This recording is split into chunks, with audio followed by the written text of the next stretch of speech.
They don't take L's in Galician. Jeitoso could mean somebody who's got riz. No does not always mean no. I am almost 6 weeks into living in Spain, and I thought that I would give y'all an update on how my Galician classes are going. Now, for those of you who don't know, Galician is a language that's in the region of Galicia, and it's kind of like a mix between Spanish and Portuguese. I enrolled in classes at the EOI, and the lowest level of Galician classes they had for this semester was A2. So beginner classes, but beginner with a little bit of background, which I am not. So the first time I walked into class, it was a little overwhelming. The professor speaks only in Galician, and it's interesting because since I speak Spanish, I can pretty much understand, I'd say 90% of what's going on in Galician. However, it is very, very difficult for me to speak, especially because I've worked so hard to hardwire my brain with all of these Spanish words and phrases. So speaking a language that sounds so similar to Spanish, my brain just wants to substitute the Spanish word. So when we speak in class, I find myself kind of slipping into Castellano or Spanish. So that has been probably the biggest challenge for me, but I really enjoy the class. I enjoy the people in it. It's about 20 of us, and it's just a really good vibe in the class. Everyone's there to learn. We're all at different levels, but they've been very, very kind to the token American. So these are my notes from Galician class. In 3 weeks of classes, I've learned how to introduce myself. Chámome Kayla. I'm learning how to conjugate verbs. I have a page of just random vocab. Podes falar mais a modo, por favor? ¿Qué dis? ¿Cómo se di en galego? Muy útil. Muy útil. Sin tu non entiendo. Also very useful. ¿Cómo se llama itzo? Right? It's itzo and iso for this and that. I've also learned numbers, 1, 2, 3, 4, 5, 6, 7, 8, 9. I've learned a lot of like cultural specific word. For example, as bateas is like a type of fishing platform made out of wood. I don't even know what that's called in English, if it has a name. A gaita is bagpipes. Lots of new words for seafood. Polvo is octopus, o polvo. A lamprea is lamprey, which they also eat here in some places. I kind of want to try it, but I'm scared. It looks like the worm from Dune. There's a lot of things that are pretty similar to Spanish. El, la, los, en las, o, a, os, en as.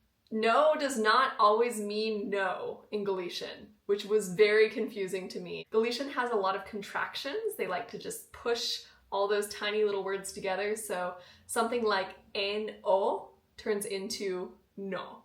Or something like con o, co, de o, do, por o, polo. Polo also means chicken, so don't get that confused. Indirect object or direct object pronouns generally go after the verb. So instead of me llamo, it's chámome. Pluralization is a lot closer to English. So for example, dog is can, kind of like canine. So the plural of dogs is just cans instead of canes. Stem changers in Spanish generally tend not to stem change in Galician. So for example, entiendo becomes entiendo. Puedo, puedo. Quiero becomes quiero. But sometimes things do go from E to EI. Primero turns into primeiro. O can also go to OU. So instead of poco, it's pauco, or otro, autro. L's turn into R's. So instead of playa, beach, it's praia. Instead of blanco, white, it's branco. They don't take L's in Galician. If there's an L in the middle of a word, like salida, you take that out, saída, right? Same with ins. Luna is lua. And they do the same thing with double L's or ñes. Ellos turns into elos. Ella, ella. In some circumstances, like año in Galician, we don't like the ñe. We turn it into ano. But in other circumstances, we add an ñe. So, vino turns into viño, or reina turns into rainha. Things with J or G in the middle of a word turn into X or the double L. So instead of mujer, it's mujer. Instead of origen, it's orixe. And the X makes a sh sound. Very important. H's also turn into F. Hacer is facer.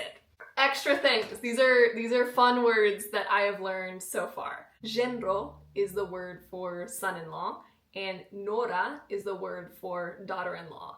And I love languages that do that. In Spanish too, they have yerno, right?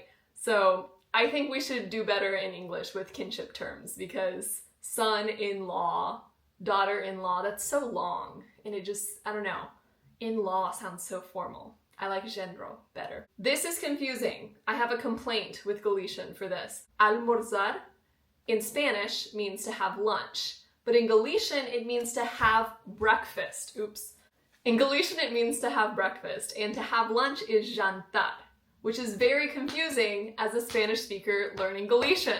Anyways, gaitoso. Everyone kind of had trouble translating for me.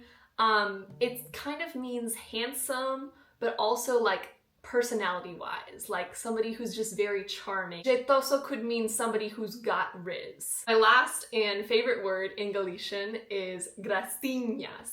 Iñas is a diminutive, meaning it makes things smaller, like ito or ita in Spanish. Iña in Galician is super common and people will use it with anything. Graciñas means like little gracias, little thanks, but it's used to mean lots of thanks, which is confusing. Which they also have muitas gracias, but graciñas is just very commonly used, and I've taken to throwing it out occasionally, dipping my toe into using Galician in real life circumstances. So hopefully my next update I will be able to falar pouquinho mais galego y pouquinho melhor.